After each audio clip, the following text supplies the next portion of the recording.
Hey everybody, I want to talk about a product and platform that I absolutely love and our latest sponsor, Interseller, the prospecting and outreach platform of choice for recruiters and sellers. Whether you're doubling down on business development or recruiting talent, Interseller does all the heavy lifting of finding contact data, automating the email and follow-up process, and syncs all that rich data into 20 plus CRM and ATS platforms. Reach out now and get going on a 2-week free trial and let them know you heard about it from Adam on the podcast today. Check out the link on the website. Appreciate it. Welcome to the podcast, where we introduce you to incredible humans who share their journeys with the mission to inspire you to harness your own inner tenacity to drive your life and career forward. And now, your host, Adam Posner.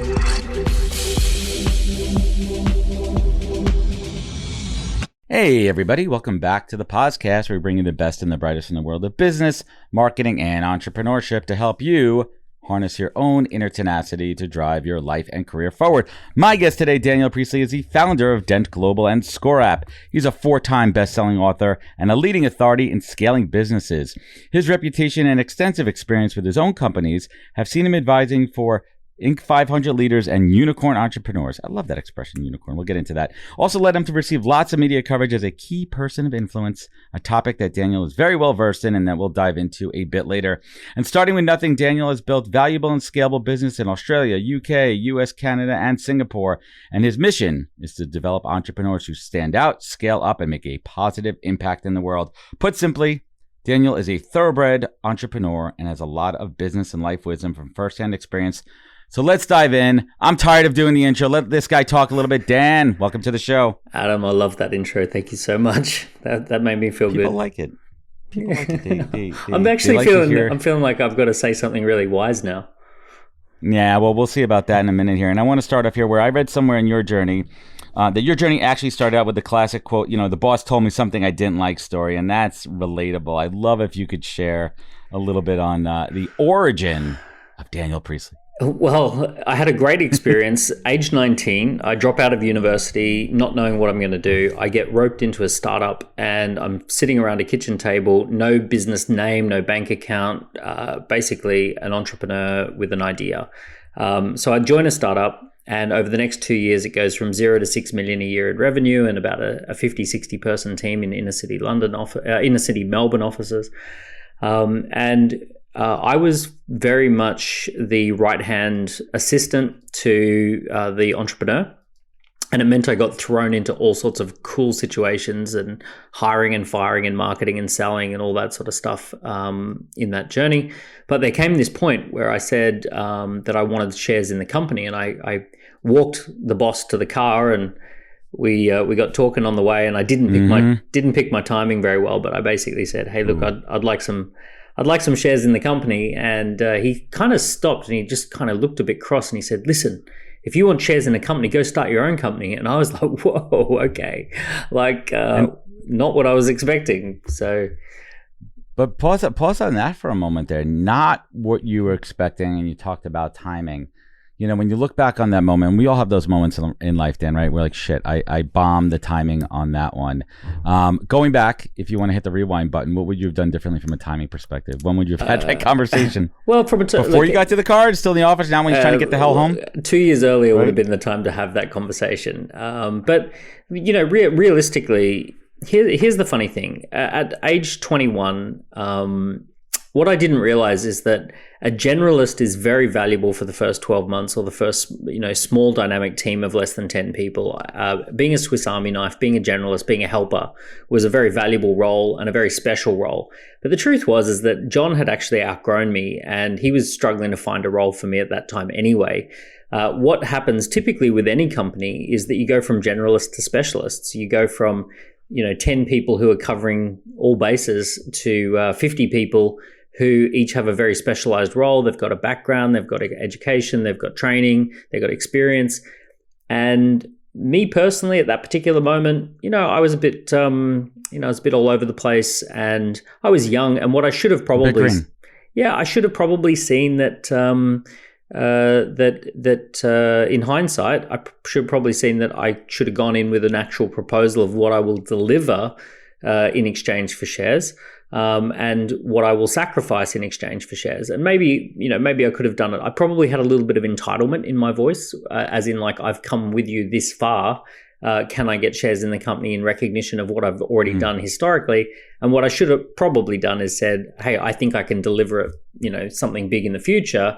If I do that, can I have some shares? And that would have been a different conversation.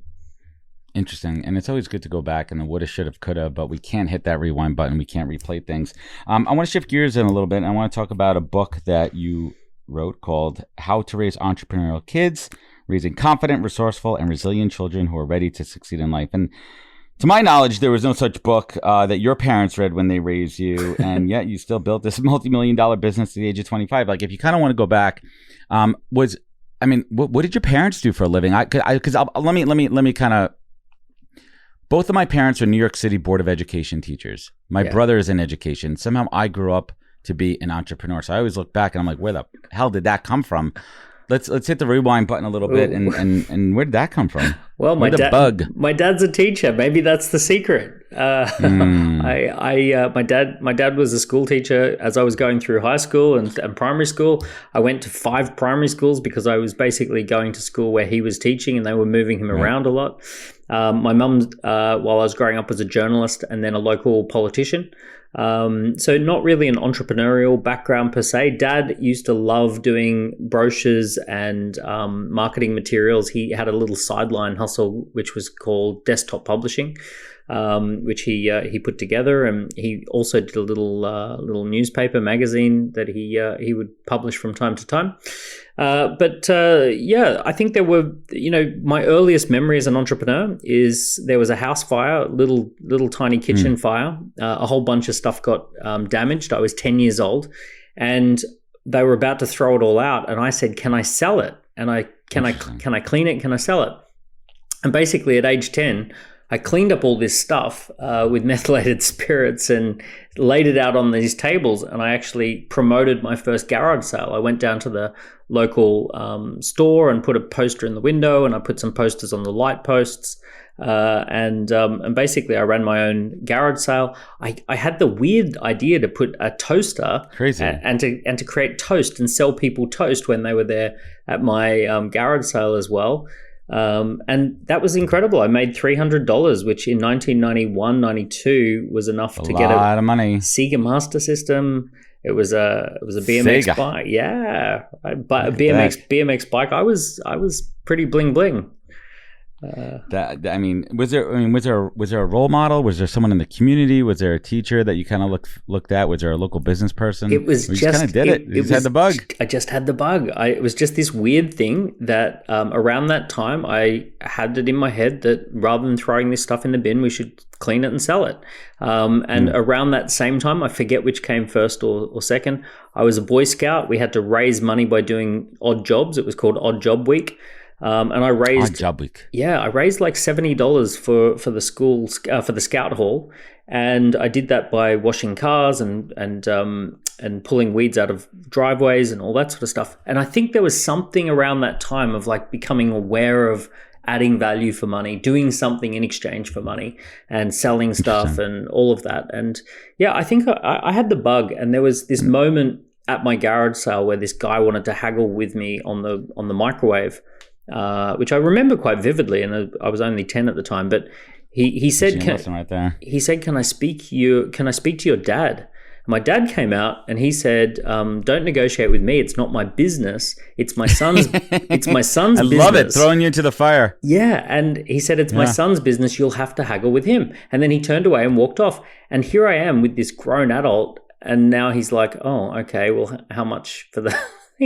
And it was just this moment of feeling important and feeling special, empowered. It was really cool. Good on your dad. Good on your dad for empowering you and giving you, the opportunity there. So let's flip that around, and you have children, correct? I do. And how do you empower them with the entrepreneurial spirit? There's lots of little things that we do, and just some of the phraseology. So mistakes are part of learning is like something you'll hear around our house.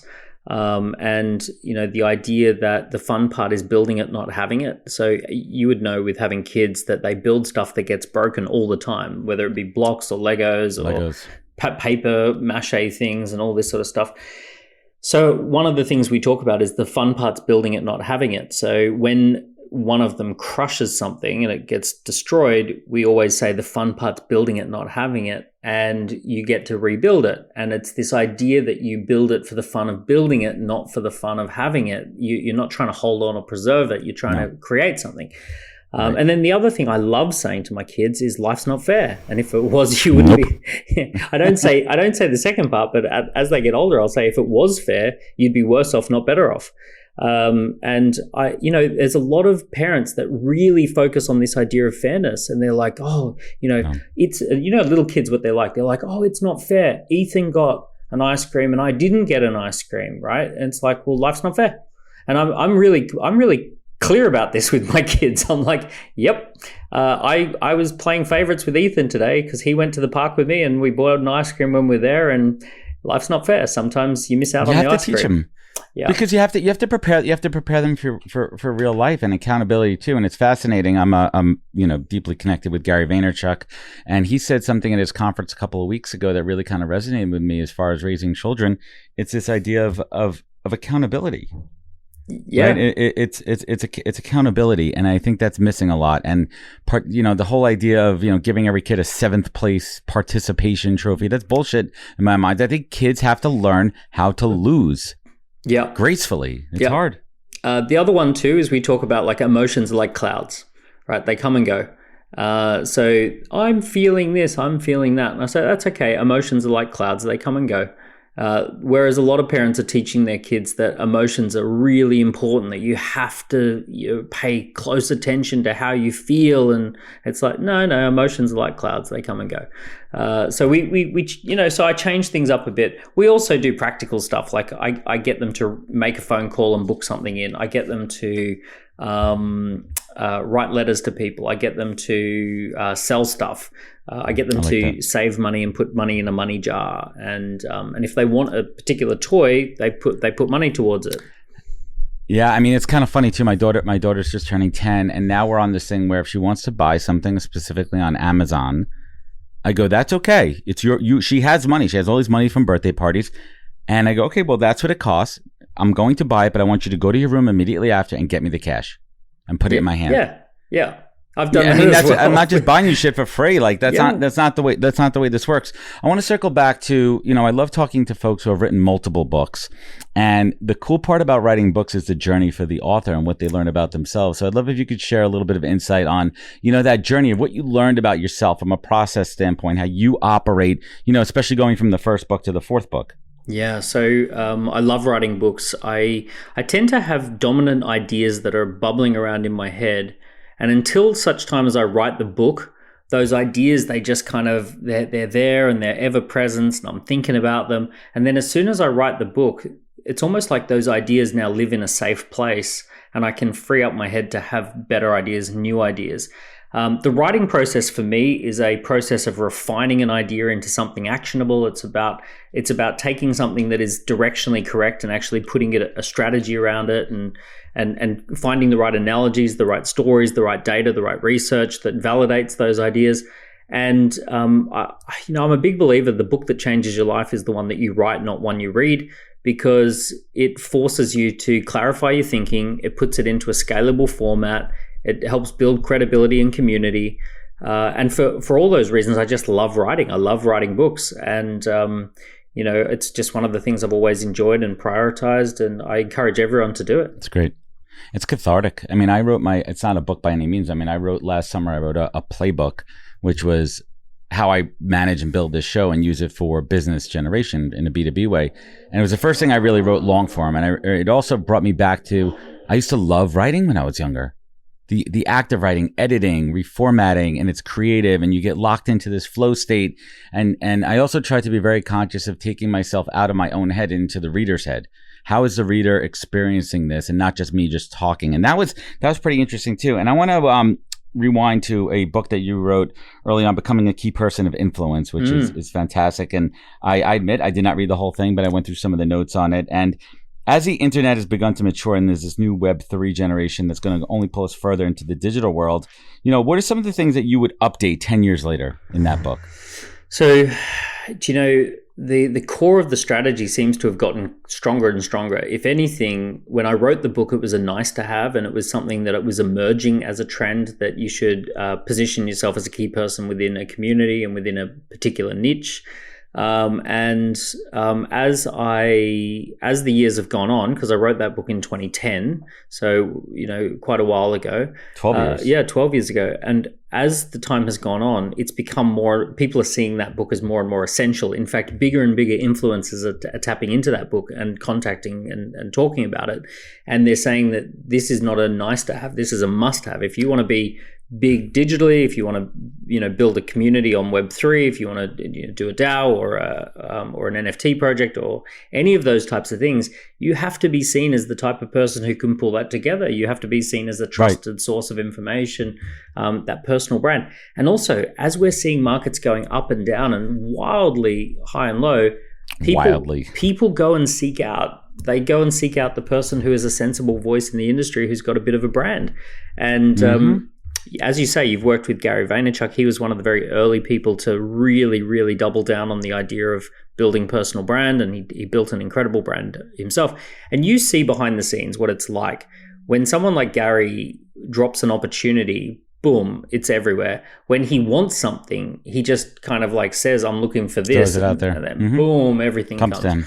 So if he wants to recruit, he can have 500 applicants that afternoon. He did it last week. He put out a note that they were recruiting and open up the floodgates. Exactly. Yeah. And people are like saying stuff like, I'm willing to work for free, or I'm willing to do this, or I'll move Insanity. It's so the personal brand really is such an incredible asset. Rain, hail, or shine. It's up, down, sideways. It's a great asset.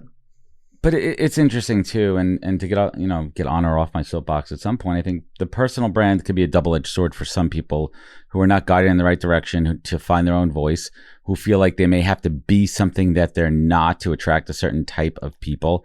And it can be a double-edged sword when it's not done right, or if they're being guided or looking to folks who are not doing it in a genuine way. And I think that's something you have to be very mindful of, right?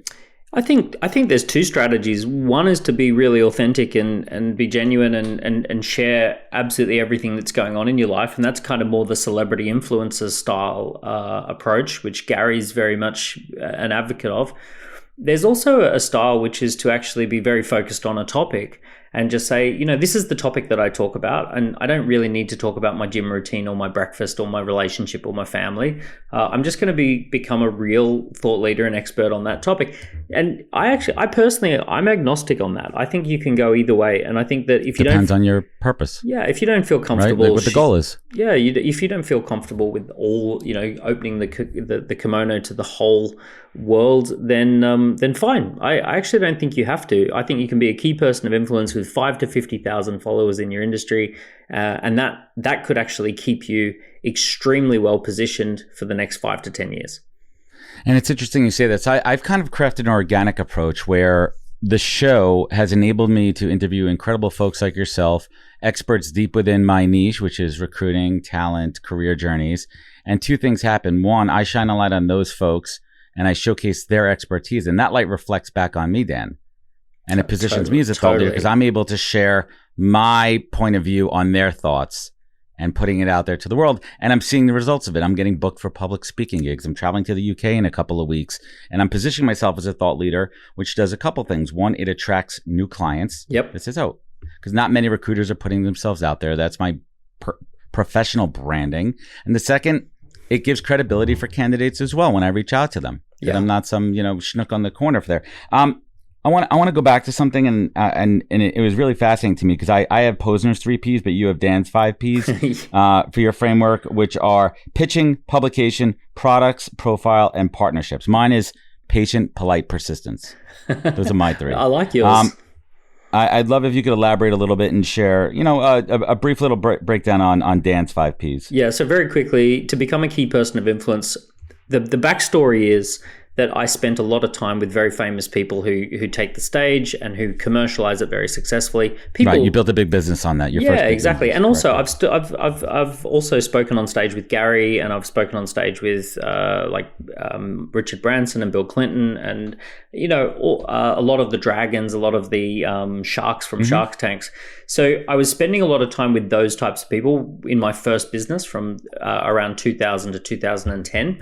And I noticed that they all followed the same formula. So the 5 Ps is essentially pitching is the ability to enroll people with what they say, the ability to get people excited about an idea. And what I noticed is that they had the same pitch over and over and over and over again. And they'd be on stage, they'd be on radio, they'd be on television, and they'd be pitching this idea. And without you knowing it, they'd be enrolling you in a particular thing that they were up to in the world. And they knew how to pitch it powerfully. They knew how to get people excited through just speaking. The second one is publishing. All of them had written a book. All of them were publishing content. All of them were putting articles, blogs, posts out there. Right. Podcasts is also publishing. So publishing and publication. The third one is interesting. So this is productization. So I noted the way I noticed it was like the Eiffel Tower in Paris. The Eiffel Tower doesn't actually make a lot of money. People might spend €5 to go up to the viewing deck. It's not that expensive itself. Right? But itself isn't. But the cafes and the restaurants sitting around it, the art galleries that are around it, the hotels that are around it, they're insanely expensive, right? So it's the beacon. So what I noticed with the key people of influence is rarely did they sell their time. They didn't do like paid coaching. Sometimes they did, but they weren't ever trying to sell their time. Selling their time was something that might have happened just accidentally because they're well known. But the real money was being made through product and service ecosystem that sat around them. So this was the idea of creating scalable products and services that sell as if by magic, just by having you there and having you around. So building a product ecosystem was number 3. Number 4 is raising profile. So having followers, having awards, speaking at live events, being on other people's platforms, third-party platforms. And then number 5 is joint ventures and partnerships. And this was a big moneymaker. I noticed that there's this attitude that key people of influence have, which is if the resource exists somewhere on the planet, I can have a conversation about how it gets used. So for example, an extreme example is that when Tom Cruise wants to make a film about flying jet planes, he just picks up the phone and talks to the Navy and says, hey guys, can we borrow some jets? And it's like, yeah, we'll partner with you on that because it's good for us and it's good for you. It's good PR. Right. So as an extreme example, if a jet exists somewhere in the world, you could talk about how it gets used. But at a more practical level, rather than trying to save up money to grow your business, you could partner with someone who's got money. Rather than try to get famous, partner with someone who's already famous. Rather than trying to get a PhD or an MBA, partner with someone who's already got a PhD or an MBA. So leverage. Yeah, just exactly. So doing that. So those are the 5 Ps for becoming a key person of influence that are talked about in the book.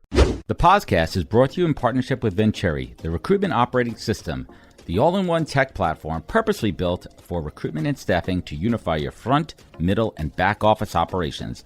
Vincere is designed by recruiters for recruiters. Both the company and the platform are the unique creations of successful recruiters who sold their business, saw a need for a better recruitment tech, and made it happen. And if you're looking to upgrade your recruitment tech and give your recruiters a new modern operating system, visit vincere.io/podcast. That's vincere.io/POZCAST for an exclusive offer. Thanks. So let's discuss your latest venture, which is ScoreApp. And it seems like it's the type of service that's birthed out of a need, which is, call me crazy, it seems like the right idea to build something. But let's talk about that need and let's talk about the product a little bit. Yeah, you're going to relate to this because in 2010 to 2014, I was traveling around the world speaking on stages and running conferences myself. And I had no kids and I was single for a lot of it.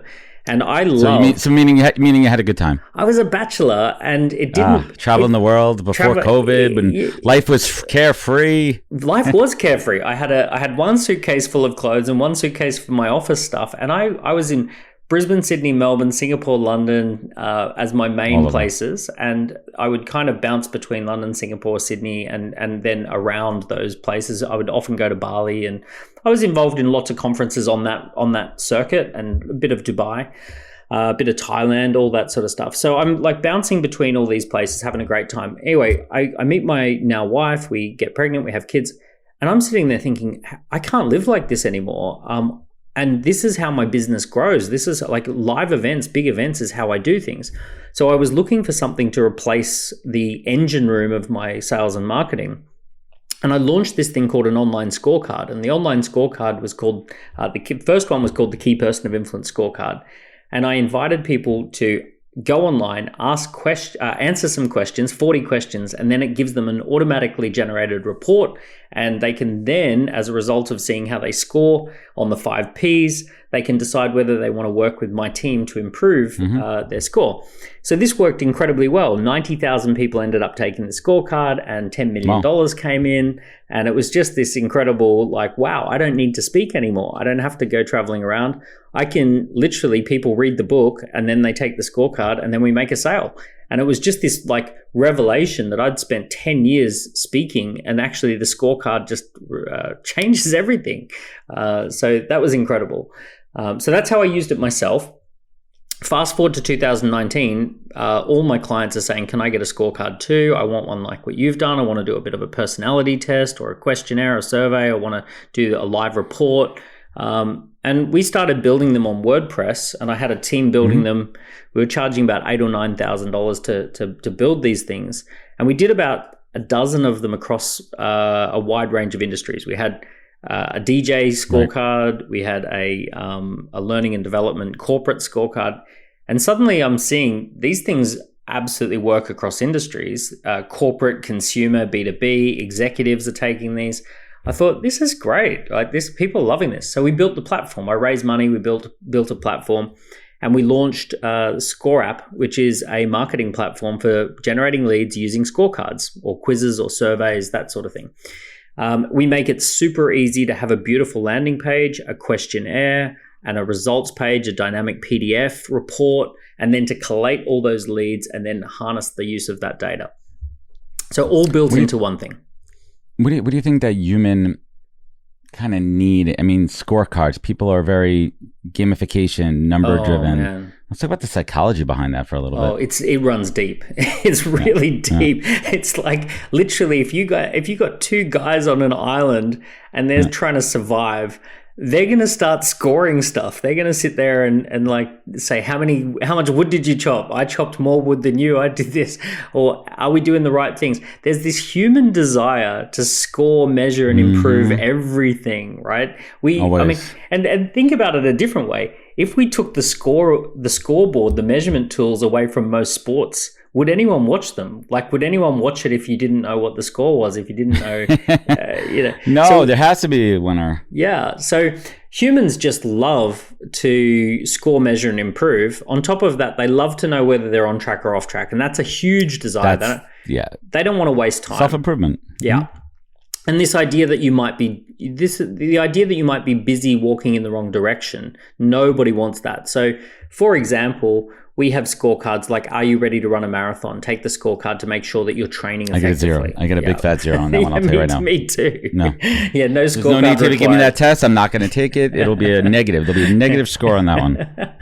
Yeah. So are you an entrepreneurial? Are you ready to scale your business? Are you ready to be a good parent? Right. All of these things. So it's like, the idea is, are you optimized? Are you doing the right things? Are you following best practices? People love to check in to see if they can do that stuff. So, now I was just about to say, I mean, you're building this app, but it's built on like many years of experience. But even at this stage in your life and career as an entrepreneur, what mistakes did you make early on building this app? Well, when we built it, I don't want to sound cocky, but we've launched it. 2,000 clients have signed up, and everyone's loving it at the moment. I'm trying to think about the big mistake we made. We did 5. Or maybe let me rephrase that. Maybe a missed opportunity early on. Yeah, I did 5 years of development. I did 5 years of development on it on my own business before we even attempted to create a platform. So there was 5 years of optimizing it for myself before creating a platform around it. So there's huge amount, like countless mistakes that we made And then what we've done is we've rolled all of those learnings into the platform. So there's certain ways to structure a landing page that gets higher conversion than others. There's certain questions that you want to ask that you don't want to ask. You also don't want to make the thing too long or too short. You don't want to have a scorecard that's 100 questions. The UI and UX of it is what's really at the crux. Yeah. Yeah, and we do a lot of training and guidance with our clients to make sure that they implement this strategy properly, because we want them to succeed. We want them to have a steady stream of warm leads so that we do it. And we get a lot of recruiters, right? A lot of recruiters are using it to find companies. Are you ready to scale your team? Do you have a work from home culture? Is your company got a strong employer brand? All those flags that say, hey, listen, they're ripe for business development. Yes. Exactly. So it's interesting. I mean, I can only imagine the sheer amount of data that you're collecting with these apps. I mean, where do you see, data is everything. Data is a commodity. Data is more valuable than obviously every crypto these days.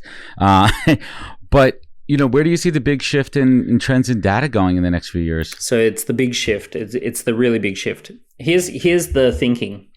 The U.S. presidential election, I'm going to go on a tangent, but I'll bring it back. Sure. The U.S. presidential election is like the Formula One of marketing, right? It's the most highly contested, big budget, winner take all. It's the biggest competition in the world, and it's the biggest marketing competition in the world. Every 4 years, basically, it's the most aggressively fought campaign.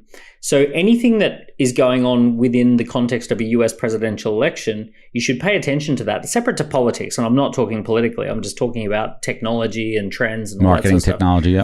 Yeah, so I'll give you some examples. Franklin Roosevelt, he did the fireside chat about 100 years ago. It was a national radio campaign, and his competitor was doing print newspapers, and he was doing national radio, and that's what won the campaign. And at that moment, radio became more powerful than newspaper. And then in 1963, JFK, he did a live televised TV debate with Nixon, and he won the debate on television. And people who listened on radio thought Nixon was better, but people who watched on television thought JFK was stronger. He was polished. He looked great. He was presentable. Exactly. He looked presidential. And then that was the moment that TV became more powerful than radio. And then fast forward to Obama 2008. Obama focused heavily on social media. He did a complete social media campaign, and he won. And that was the moment that social media became more powerful than traditional media. So we can see that these trends, they start to basically move the needle as to what's the big trend. Now, in 2016, you've got Trump and you've got Brexit. And it emerged that there was this one agency behind those two campaigns called Cambridge Analytica. Now, mind you, I want people to not be political about this, right? It's not political, it's technological. It's just fact. It's called fact and tech. Exactly. So Cambridge Analytica, they did this thing where they ran quizzes on Facebook and they got people to answer about 10 questions. Those 10 questions allowed their algorithms to figure out whether you were open, conscientious. There was all these profile based on the questions. Exactly. Personality type. Based on that data, they then created ad sets that were right for that person. So let's say they figure out that you're the type of person who cares about education. They're going to give you education-related ads. If they figure out you're caring about healthcare, then they're going to go healthcare-related ads.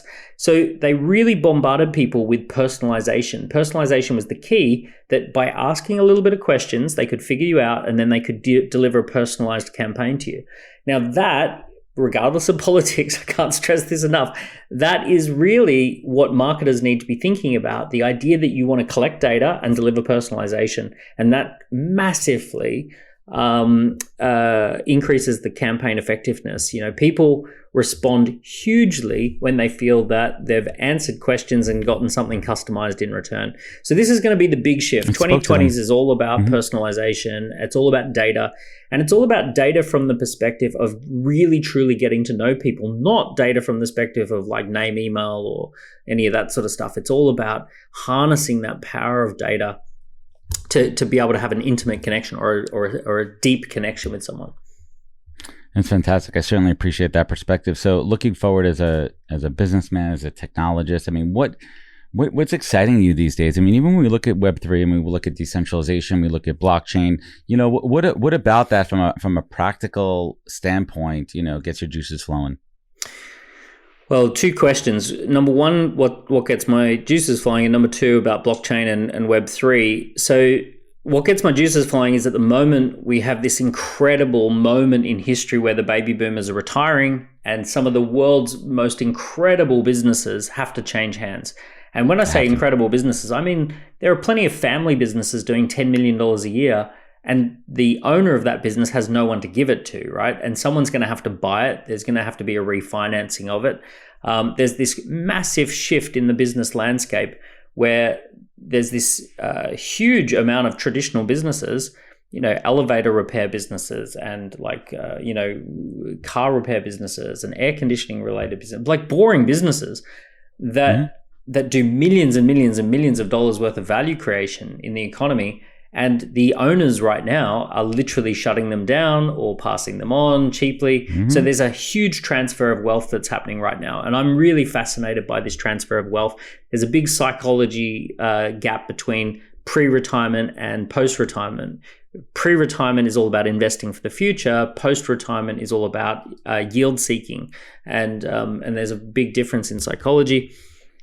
So I'm very fascinated by that. I think that transfer of wealth is one of the greatest transfers of wealth that could possibly, it's an incredible moment. When it comes to Web3, so obviously with any new technology, the forest fires clear out the stuff that was noise and nonsense. And, so I say that all the time. I'm literally just saying that right now about the big NFT bubble that's happening. I said the forest fire is clearing out all the dead wood. Yeah. And it's natural that in a highly innovative environment, you're going to create innovation that's not going to, it's an innovation looking for a purpose and it doesn't have one. And it's, it's a good idea in theory, but it hasn't found any market or any use case.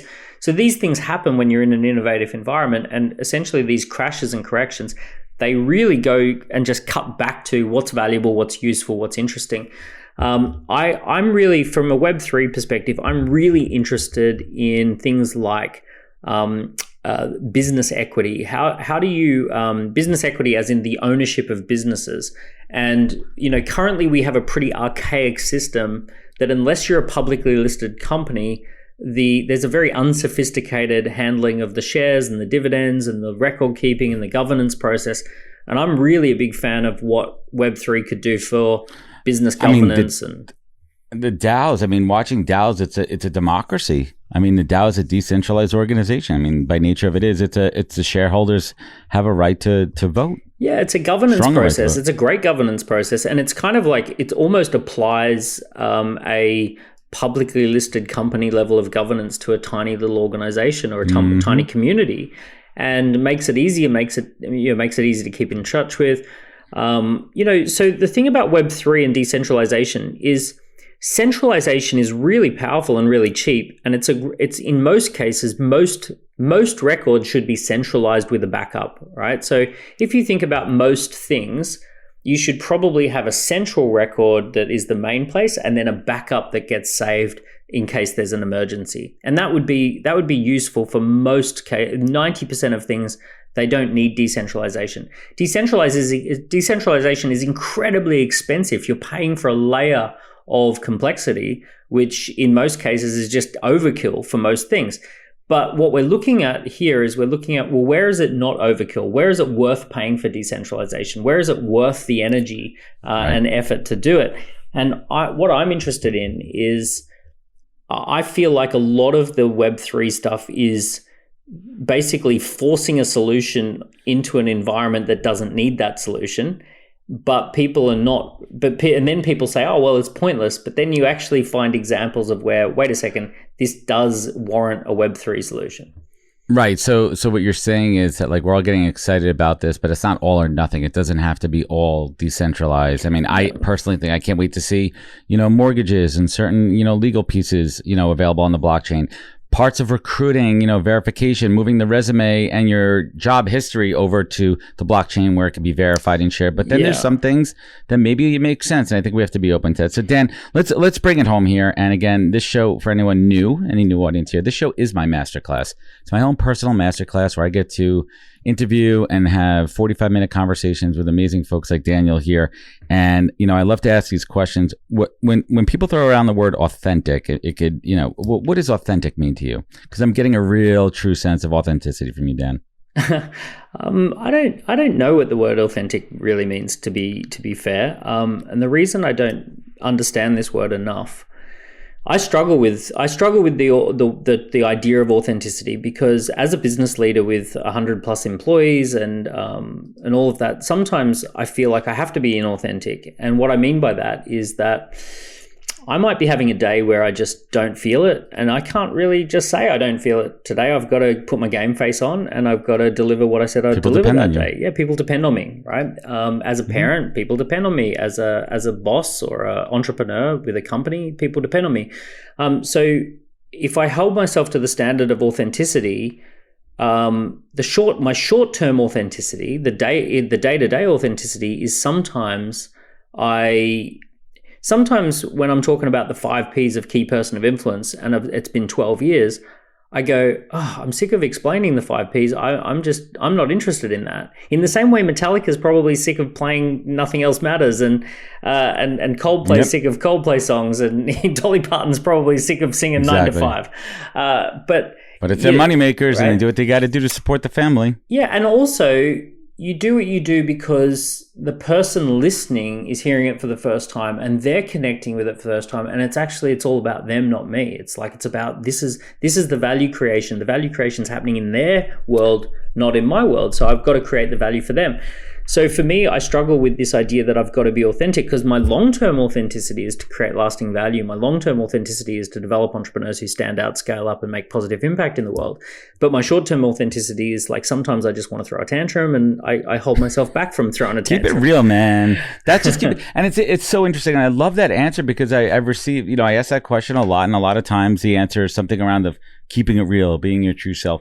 But this is the first time I've asked somebody and you've actually broken it down. We're like, listen, I really don't know what it means, because sometimes I'm not. And I think that's honesty. I think to be able to say, you know what, there are times when I'm inauthentic because either I have to be for a business reason, or maybe that's one of my character personality faults. And let's just be open and be open about it. I think, let's be real about it. No one is 100% authentic all the time. My toddlers are. My 3-year-old. My 4-year-old. No, you're right. I stand corrected. My 4-year-old is as authentic as it gets here. So Dan, let's bring it home here. What is the single greatest piece of advice you've ever received that you take action on every single day? So at a particular turning point in my business, I got slapped in the face around the value that I was creating. And a very respected mentor of mine said to me, you're not creating an asset. There's a difference between being busy and being productive. There's a difference between working and creating something. And he said, you're working a lot, but you're not creating a lot. And you're busy, but you're not productive. And he said, you need to be creating assets, right? So he said, the idea is that assets are lasting value, and digital assets are the most important because they transcend time, space, and decay. So essentially you create a digital asset and it can be available 10 years from now, it can be available all over the world, and it can be available to 1 billion people. So time, space, and decay is eradicated with the digital asset. And essentially, I had this. He said income follows assets. If you want more income, you need more assets. He also said scale and fun and impact follow assets. So the analogy that he talked about was like, you could spend 16 hours a day driving Uber, and that's not the same as spending 16 hours a day developing a SaaS product that a lot of people use, because one person is working, one person's creating something. So that idea of it's not about work, it's about creation, that has been a powerful piece of advice that I implement and I'm disciplined on. Tremendous. Thank you for sharing that one. I think it's a real big lesson on that one. And last but not least, Dan, you look back at your life and listen, it's not always been sunshine and rainbows. And there's been those times personally and professionally where you've really had to dig down deep inside and, harness that inner tenacity to pull you up and forward.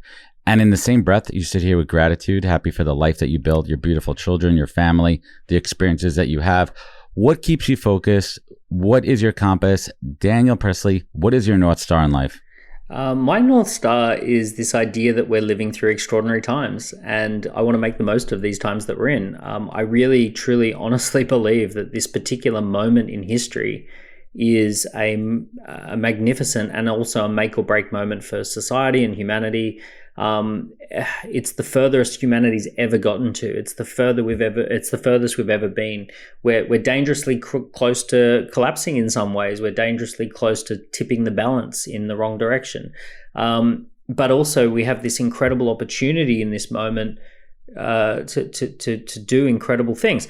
I think back to the fact that for me to be here, for me to be on this planet, literally thousands of generations had to have met each other, procreated, survived, avoided, disease and famine and sickness, and what, like, goodness knows what went through my family's history for me to be here. And I feel this strong sense that I owe it to all of that sacrifice to do something with this magic moment, to do something with the times that we're in. So that's a big part of my North Star. And I also have a more focused version, which is that my purpose is to develop entrepreneurs who stand out, scale up, and make positive impact in the world through business.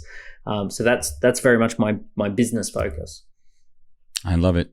Dan, I want to thank you so much for joining me today. I certainly appreciate you hanging with me one moment. And everyone, please check out Score App over at scoreapp.com. Free trial. You could check it all out. But Dan, where could folks find you? Where could they connect with you? Where could they learn more? Yeah, connect with me on Instagram or Twitter or LinkedIn, whichever you prefer. Check out the books on Amazon. Key Person of Influence, Oversubscribed. Oh, yeah, that too. Yeah. And I'd love it if people send me a message. Let me know how you're going. Let me know how whether any of these ideas in this podcast stood out. I'd absolutely love it if you drop me a little DM or something like that, and just let me know whether the idea landed for you.